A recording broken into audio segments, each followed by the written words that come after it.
Okay students, welcome back. In the last lecture we have completed practice set 1.4. Now we are proceeding towards problem set 1. Okay, now problem set 1, question number 1 and question number 2 are MCQs, multiple choice question. Fill in the blank you can say, or multiple choice question. Okay, but it is only objective type and very easy. So this is something, question number 1 and 2 you will be completing this. You can just look at this particular thing. I have already marked the answers for you. Okay, ये हो गया problem number 1, 2, 3, 4 का answers देख लो इधर ध्यान से. Mark it in your text book. Problem number 5 and 6 also I have marked whatever the answers are. Then we come to question number 2. Here also there are 4 problems and all the 4 problems I have given you the answers already. Okay, दिख रहा है. Similarly अपना text book में mark कर लो and write it down in your tuition book one time, question as well as answer पूरा complete. Okay, write all the 4 options and tick that correct option. चलो will move straight to word problem, that is problem number 3. Okay, because ये सब कुछ cover करने के लिए जाऊँगा, एक एक चीज़ एक्सप्लेन करूँगा ना तो वीडियो 1.5 घंटा 2 घंटा लंबा हो जाएगा. So let's move to the word problem. जो इजीली आप सॉल्व कर सकते हो वो that you can solve it easily. Okay, जो आप कर सकते हो MCQs तो कोई भी कर लेगा, बच्चा भी कर लेगा, बराबर है. So now we are starting with problem set 1 and problem 3. What is the problem? Let's see. Read it from your textbook, page number 17. Out of 100% in a group, okay, total person कितना है? 100. 72% speak English and 43% speak French. Okay, this example might be from some of the city or town from UK, London और any western country. India में possible नहीं है. 72 speaking English and 43% speaking French. Okay, ये तो possible ही नहीं है because French तो mostly अपने इधर इतना कॉमन लैंग्वेज नहीं है. It is a very common language in France, of course उनका मदर टंग है, and in UK where along with English they also have subjects like French and Portugal. Okay, यानी Portuguese. तो उनका भाषा फ्रेंच और Spanish रहता है मोस्टली. फ्रेंच और Spanish languages are compulsory subjects over that. Okay, forget about that. 72% speak English, 43% speak French. Each one of out of 100% speak at least one language. बराबर है, मुक्का बहरा तो रहेगा नहीं वो, कोई एक भाषा तो बोलता है. Out of 100 everyone speak at least one language. So you have to find out how many speak only English, how many speak only French, and how many of them speak English and French both. बराबर. चलो, how will do start with this? Just like what we have done in the previous case, we'll do exactly the same. Let number of element of set E be the people speaking English, that is 72. Okay, number of elements of set F be the number of people speaking French. Okay, are taken the initials of English and French as the set name. Okay, 72, 43. Therefore number of people speaking either E or F will be, means either they can speak English or French or both, will be the union. Okay, that is number of elements of set E union F, that is 100. I cannot write it here because दूसरा page पे जाएगा तो अपना next word problem ही है, उधर जगह कम पड़ेगा. So here I have taken a symbol over here, but since you are using long book, okay, long book use कर रहा है ट्यूशन के लिए तो automatically you have more space, so you can complete the statement in single line. Okay, we have अभी 3 elements अपने को मिल गया, एक ही बचता है अपना फॉर्मूला में. So let's start with the formula. Apply formula for of union of sets, that is number of elements of E union F is equal to number of elements of set E plus number of elements of set F minus number of element of set E intersection F. बराबर, this is your formula. Substitute the values. 100 is equal to 72 plus 43. 115 तो इधर ही हो गया. अच्छा, minus करने का है, minus people who can speak both the, क्या है ये? People who can speak either English और French. Okay, this will be as it is. चलो, now keep it here only. 100 we'll shift 72 plus 43 is 115. We'll shift this 115 to the next side, so that will become minus हो जाएगा. Okay तो minus तुमको आएगा इधर, answer -15 आएगा, but people can not be negative, so therefore it is 15. Okay, in the rather way what we are doing, number of elements of E intersection F is equal to 115 as it is. हम लोग ने 100 को इधर shift कर दिया तो 100 becomes minus and we get 15. Okay, this means only 15 people can speak both English and French.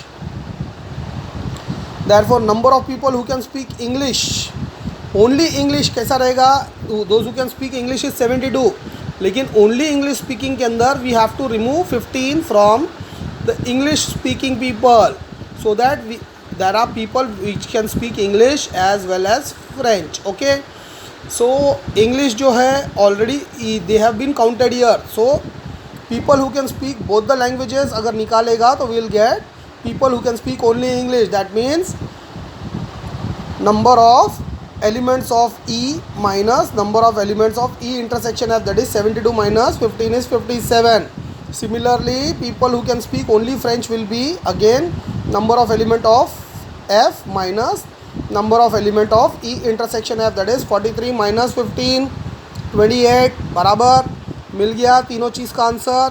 Your problem is over. Okay, answer वापस से टीचर को खुश करने के लिए लिखना है तो लिख दो इधर, number of people who can speak both languages English and French is 15. Number of people who can speak only English is 57. Number of people who speak only French is 28. Okay, अगर वो नहीं लिखने का रहेगा तो जो भी तुम लोग ने आंसर्स मार्क किया उसको स्टार दे देने का, स्टार, इसको भी स्टार कर दो स्टेटमेंट पे. ओके, ये स्टेटमेंट को भी ऐसा स्टार कर देने का, शॉर्टकट के अंदर ख़त्म हो जाएगा. Teacher will refer this. Okay, the statements are here. Okay, ये शॉर्टकट पे थोड़ा कर देने का, बिकॉज एग्ज़ाम्स का पेपर थोड़ा लेंदी रहने वाला. अभी यूनिट टेस्ट का पेपर देख के बच्चों को लग रहा रहेगा अरे सर खाली पीली डरा रहे, 9 तो बहुत ईजी है. ओके, ओपन बुक टेस्ट में और सेमिस्टर एग्जाम में फ़र्क रहेगा. You will come to know once the lockdown opens and you face exams directly in your school.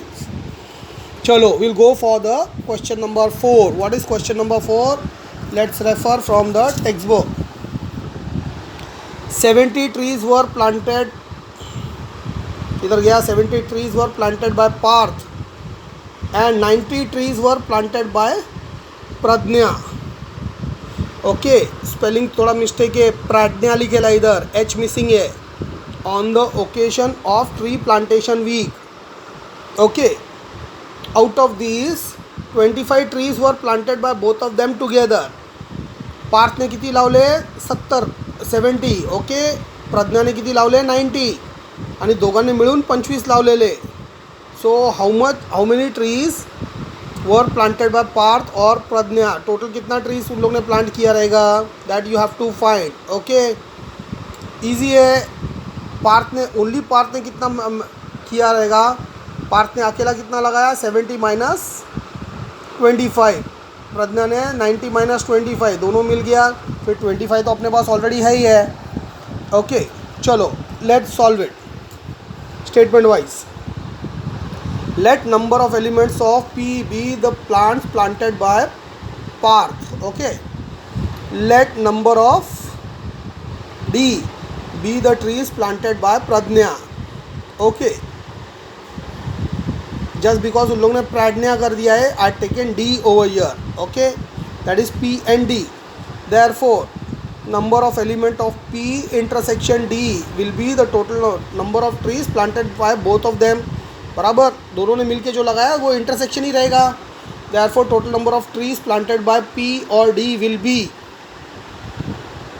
दोनों ने मिलके जो लगाया that is intersection, and total number of trees क्या हो जाएगा? यूनियन हो जाएगा. Okay, that is n number of elements of set P union D. Okay, apply the formula, substitute the values. Formula I'm not going to read for you again. That is something जो तुम लोग ने already formula मैंने तुमको 25 times लिख के बाहर करने बोला था. ओके, जिसने किया है वेरी गुड, नहीं किया है ओके, तो क्लासेस चालू होने दो, तुम्हारा ट्यूशन बुक चेक करूँगा मैं। अगर ये फॉर्मूला 25 टाइम्स नहीं लिखा रहेगा ना तो तुम लोग को पनिशमेंट में 200 टाइम लिखने लगाऊंगा उधर ही ट्यूशन में बिठा के, 200 टाइम्स। अगर मेरे को ये फॉर्मूला नहीं मिला तुम्हारे बुक में 25 टाइम्स तो ओके 25 टाइम्स, और लेक्चर में मैंने जितना भी बोला रहेगा 10 या 20 टाइम्स जो भी बोला रहेगा। ओके चलो, what substitute the value, number of elements of P is 70, number of elements of D is 90 and total मिला के उन लोगों ने कितना लगाया था, number of elements of P intersection D is -25, that is 70 plus 90 is 160 minus 25, that is number of elements of P union D is equal to 135. Therefore total number of trees planted by Parth and Pradnya, okay, इधर मैंने spelling by mistake मैंने spelling correct कर दिया है, लेकिन तुम लोग correct मत करो, जो स्पेलिंग प्रॉब्लम में दिया रहेगा वही लिखो। प्राज्ञा दिया है तो प्राज्ञा ही लिखना है। ओके चलो 135 हो गया। Let's come to the problem number 5। Problem number 5 का है number of elements, okay it's a numeric problem, word problem नहीं है।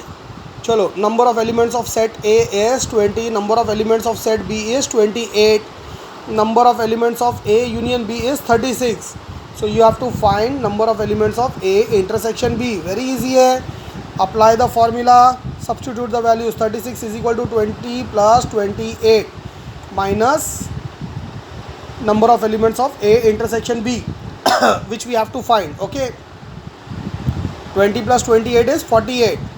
So we have number of elements of A intersection B is equal to 48 as it is। 36 को इधर लाया, इसको उधर डाला हम लोगों ने, is equal to here it becomes -36, that is 12। मिल गया answer. This is your final answer. Okay now again we are having problem number 6 which is again a word problem. Okay so let's read the problem first. In a class 8 students out of 28, okay out of 28 म्हणजे क्लासमध्ये total student 28 आहे, बरोबर। You have to absorb the meaning of the statement when you read the problem. Okay in a class 8 students out of 28 only dog as their pet animal. 8 मुलांना काय त्यांचा pet animal काय, dog. 6 students have cat as their pet animal. 10 students have cat and dog. Total cat and dog मतलब क्या हो गया, intersection हो गया। How many students do not have a dog और a cat as their pet animal. Okay चलो will start here. ये थोड़ा अलग है प्रॉब्लम, आपका प्रीवियस प्रॉब्लम से थोड़ा अलग है। Okay so here we have let D be the number of students having dog as their pet. Okay that is 8. okay it will be not 8 students who are having a dog के अंदर क्या हो जाएगा, 8 plus 10 students are having cat as well as dog. So if we start counting the dog we have to count elements of only dog and also the elements of dog and cat, बरोबर। तो total 18 मुलांकडे dog आहे as a Pat. सो मी बोललो ना हा problem थोड़ा different है, खाली इधर थोड़ा डिफरेंट है। Market is very important, this can come in your exam, ये डाल सकती है बिकॉज ये थोड़ा अलग है, हटके है। ओके अगर हटेली टीचर रहेगी तो ज़रूर डालेगी। Okay then similarly we have number of elements of set C be the number of students having cats, that is 6 plus 10 again 16, बराबर है। Therefore number of students having dog and cat will be number of elements of D intersection B is the number of students having dog and cat both are 10 given in problem। okay या bracket के अंदर is equal to 10 लिखो, bracket डाल के given लिखो। okay therefore universal set, therefore क्या है, number of students which are not having any pet will be universal set minus dog and cat का यूनियन वाला जो सेट है उसको माइनस करेगा तो मिलेगा, बराबर।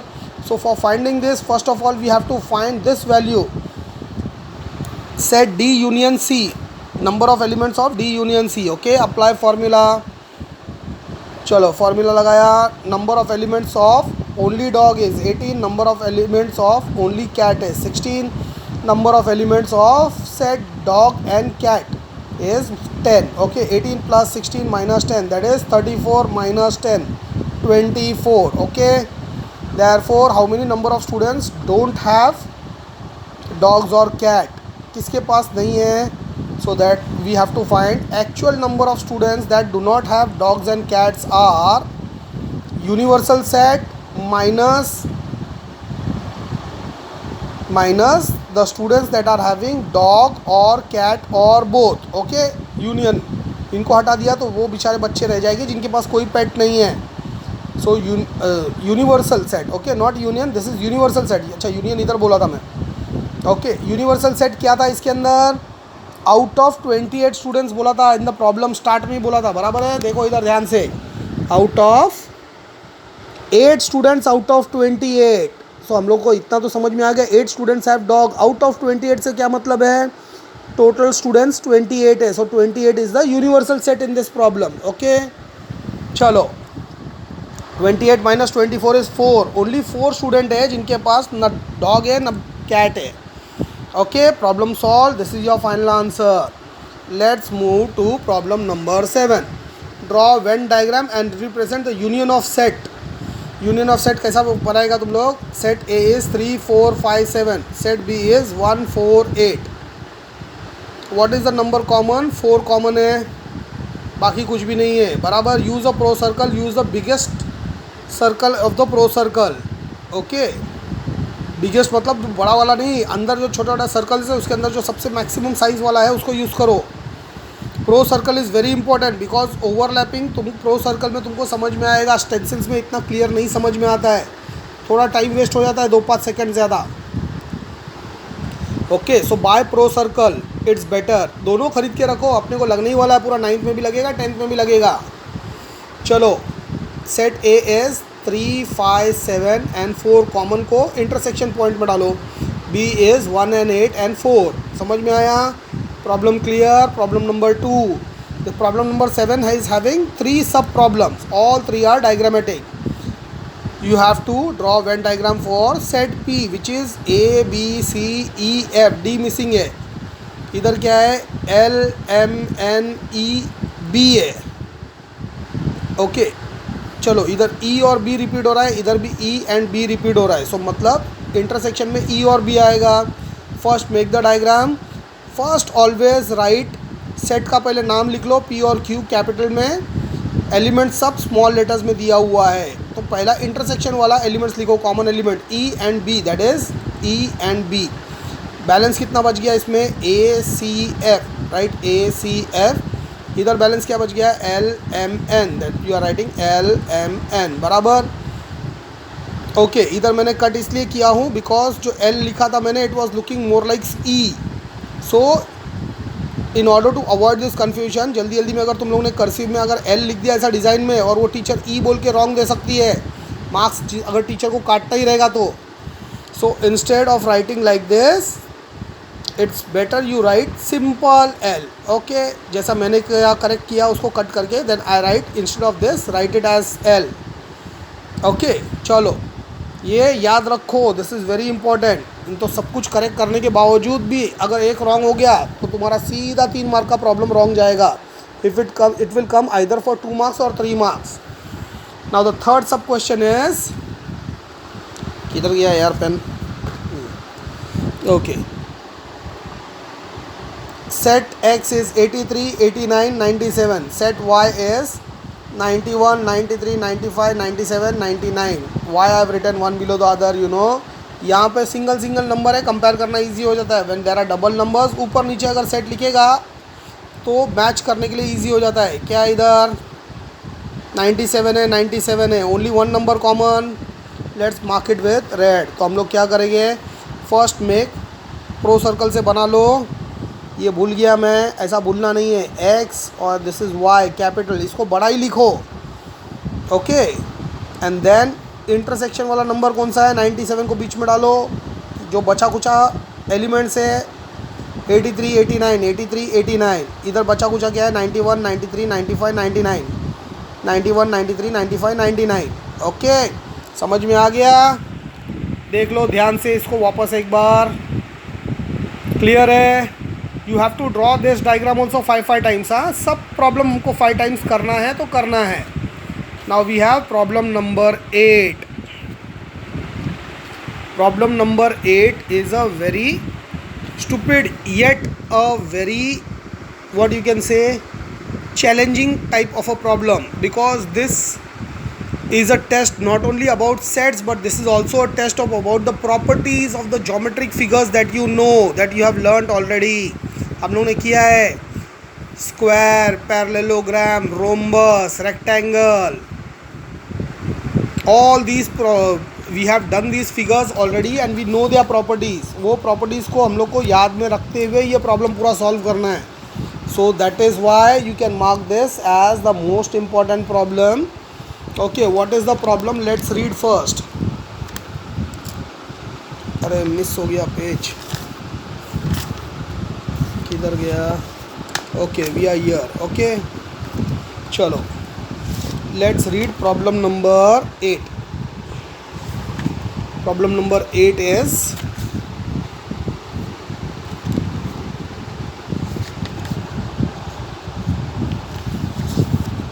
here write the subset relation between, read the problem loudly. I'm reading it out for you. You run your eyes on your textbook, page number 18, problem number 8. You have to write the subset relation. Okay, कौन सा set किसका subset है? You have to put that relation. X is a set of all quadrilaterals, S is a set of all square, V is a set of all rectangles, Y is a set of all rhombuses, T is a set of all parallelogram. बराबर? Let's start. उसके अंदर से problem अभी अपने को सब जितना भी कॉम्बिनेशंस अवेलेबल है सब बोलना है अपने को. Okay, let's start. First, y is a subset of x. Why? Because every rhombus is a quadrilateral. Okay, वो गलती से पैरेललोग्राम मैंने लिख दिया था बिकॉज आप लोग ने ये रट्टा मारा हुआ है property. Every rhombus is a parallelogram. Property भी रट्टा मारा था, उसका प्रूफ, उसका कॉरोलरी सब किया है हम लोगों ने. बराबर? वो सिखाते सिखाते इतना दिमाग में फीड हो गया है कि लिखते लिखते अचानक मैं भूल गया कि आई एम कंसिडरिंग क्वाड्रिलेटरल और पैरेललोग्राम ही लिख दिया. ये गलती अगर मेरे से हुआ है तो मेरे बच्चों से भी हो सकता है. That is the reason why. अगर मैंने कुछ गलती भी किया है मैं वो भी एक्सप्लेन करता हूँ इसके अंदर, मेरा वीडियोस के अंदर. ओके, मैं ये नहीं बोलता हूँ कि मैं बहुत ही परफेक्ट सर हूँ या मैं गलती नहीं करता. इंसान है तो गलती करेगा यार, भगवान थोड़ी है. लेकिन जो गलती मैं कर रहा हूँ, अगर ये गलती भी तुम देख रहे हो तो यू हैव टू रिमेंबर कि भैया ये गलती हमको नहीं करना है. So at the time when you will write the statement because every rhombus is a, तो दिमाग में अपने आप आ जाएगा पैरेललोग्राम लिख, पैरेललोग्राम लिख. बराबर? अपना दिमाग अंदर से अपने को ये करता है ना, लिख लिख लिख साले लिख पैरेललोग्राम. वैसा नहीं करने का, अपने को ध्यान देने का. Which set we are considering? Quadrilateral consider कर रहा है, क्वाड्रिलेटरल लिखो. Next is S is a subset of X. बराबर? वापस every square is a quadrilateral. अभी कोई भी फिगर रहने दो, रोम्बस है, स्क्वायर है, पैरेललोग्राम है, रेक्टेंगल है, 4 साइडेड फिगर कोई भी रहेगा, it is considered as a quadrilateral. Quadrilateral का डेफिनेशन है, quadrilateral is a figure, is a geometric figure. Okay, figure नहीं, geometric figure is a geometric figure, 4 sided figure. Okay, which has 4 sides या 4 sided geometric figure, ऐसा बोल सकते हो तुम लोग. ओके, सो देयरफॉर क्या हो गया? Every square is a quadrilateral, every parallelogram is a quadrilateral, every rectangle is a quadrilateral. बराबर? तो ये अपने को 4 रिलेशन तो पहला यही मिल गया. y is a subset of x, s is a subset of x, t is a subset of x. Then we have v is a subset of x, that is every rectangle is also a quadrilateral. बराबर?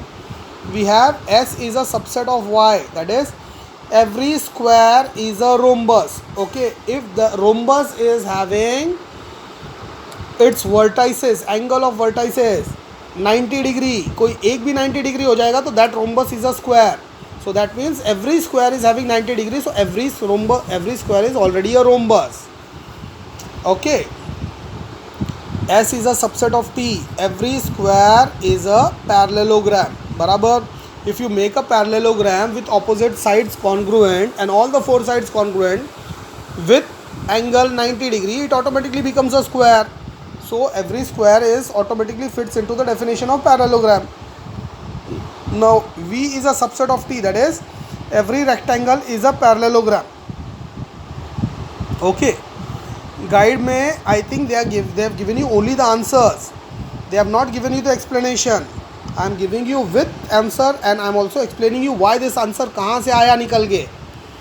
Okay, so you have to write it in this way only all 10 times. Write this explanation also.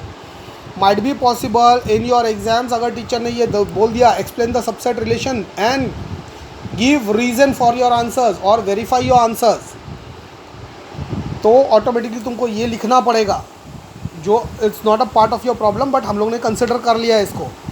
Now Y is a subset of T. Y क्या था? Every rhombus is also parallelogram. बराबर. Rhombus में क्या रहता है? All four sides are congruent और opposite vertices का angle opposite vertices में कॉन्ग्रुएंट रहता है. सो ऑटोमेटिकली पैरेललोग्राम हो जाता है. ऑपोजिट साइड्स पैरेलल होएगा ही होएगा. So every rhombus is a parallelogram. Now we have S is a subset of V, that is every square is a rectangle. ये तो हम लोग ने 5th स्टैंडर्ड में ही सीख लिया था. बराबर है. So problem number 8 is over. Now we go for problem number 9. बंद करो. problem number 9 क्या है? Okay, चलो. If M is any set, then write M union of null set. M plus null set करेगा तो M ही answer आने वाला है. बराबर. M प्लस नल सेट का वैल्यू 0 होता है. 0 किसी में इसमें ऐड करो कुछ चेंज होता है क्या? नहीं होता है. बराबर. Okay. And what is this? M intersection of null set. Null set is an empty set. M is a set of some of the elements. कुछ एलिमेंट है इसमें तो कुछ भी नहीं है. इंटरसेक्शन में क्या रहेगा? जब इसके पास कुछ ही नहीं है तो कॉमन कहाँ से आएगा? सो M union of null set is also M and M intersection of null set is M नहीं है ये. This is null set आएगा इधर. null set.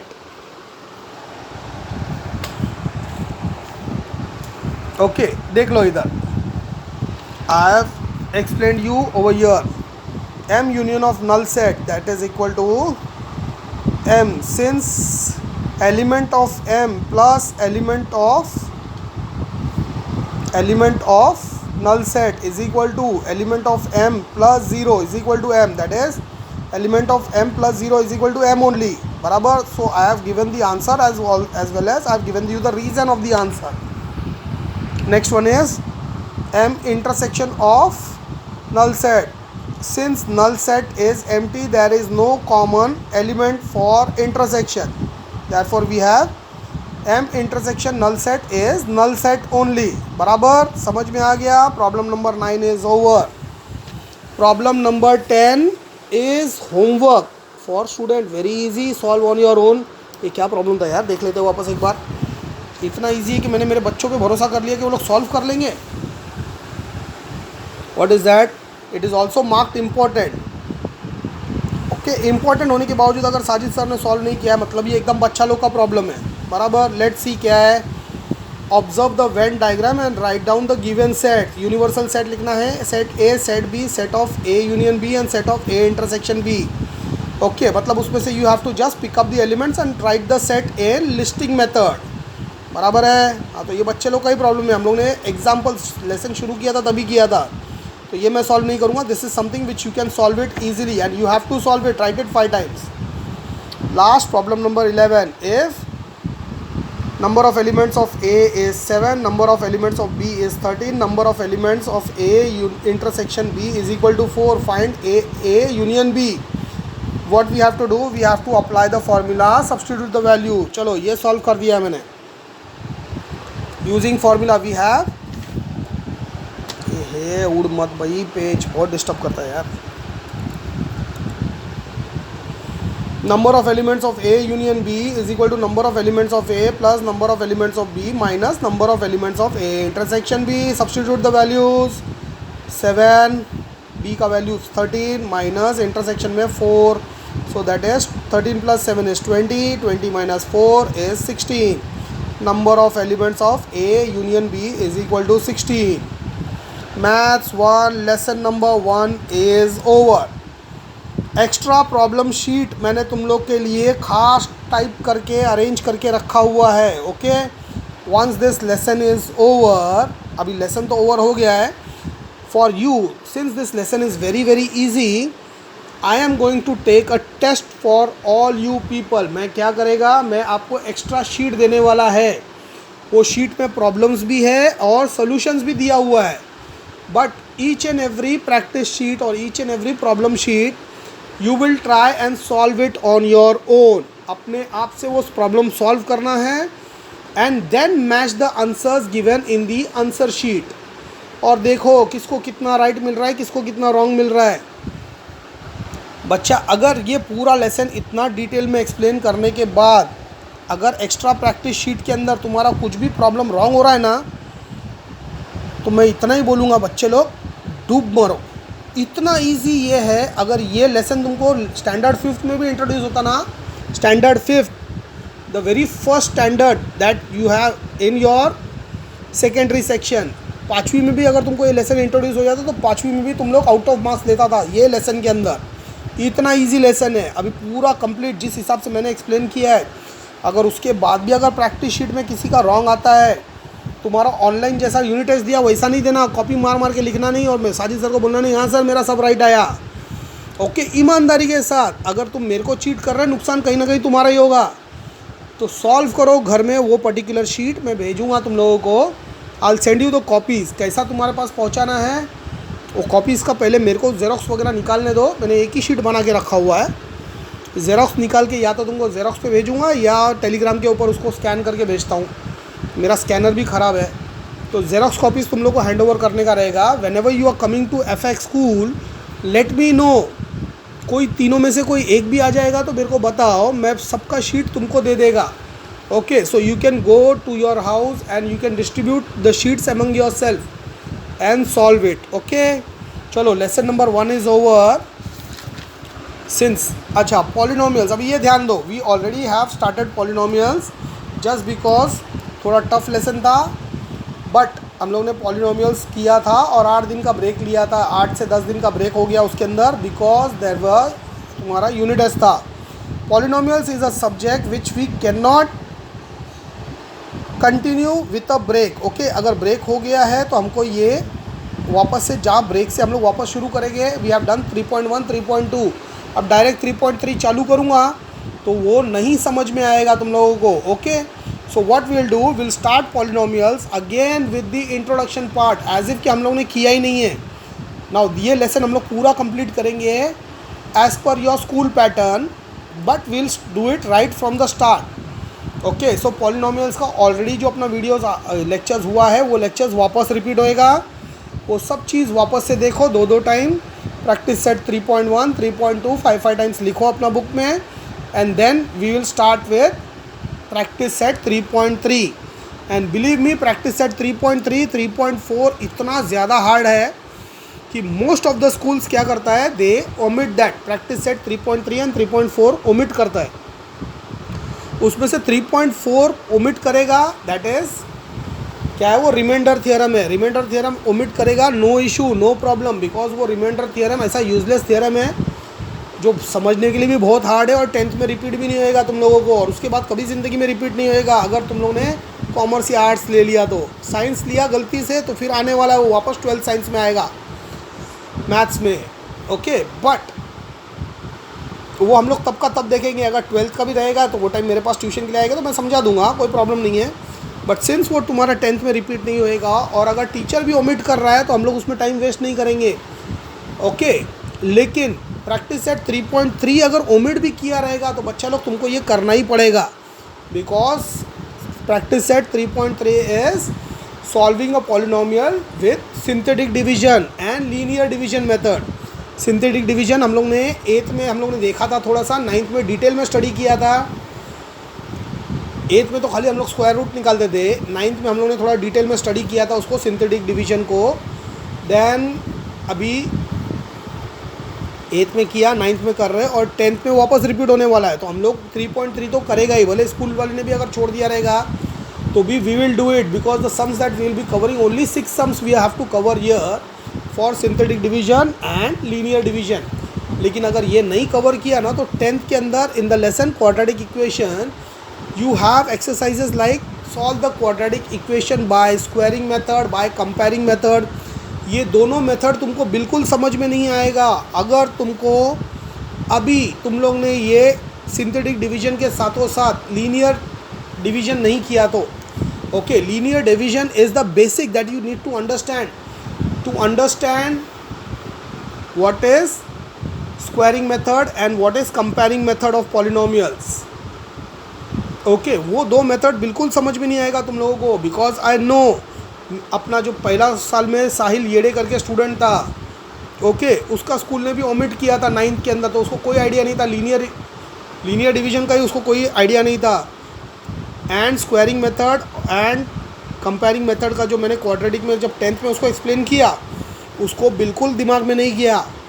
एंड बिलीव मी, मैंने उसको वो कंसेप्ट स्क्वायरिंग मेथड वाला जो कंसेप्ट था उसको 7 बार एक्सप्लेन किया तो भी उसके दिमाग में नहीं गया, बिकॉज लीनियर मेथड उसने किया ही नहीं था।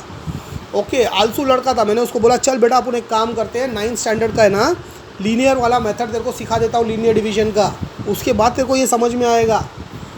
लेकिन नहीं, उसने नहीं किया और उसने वो पर्टिकुलर दोनों एक्सरसाइजेस को ओमिट कर दिया।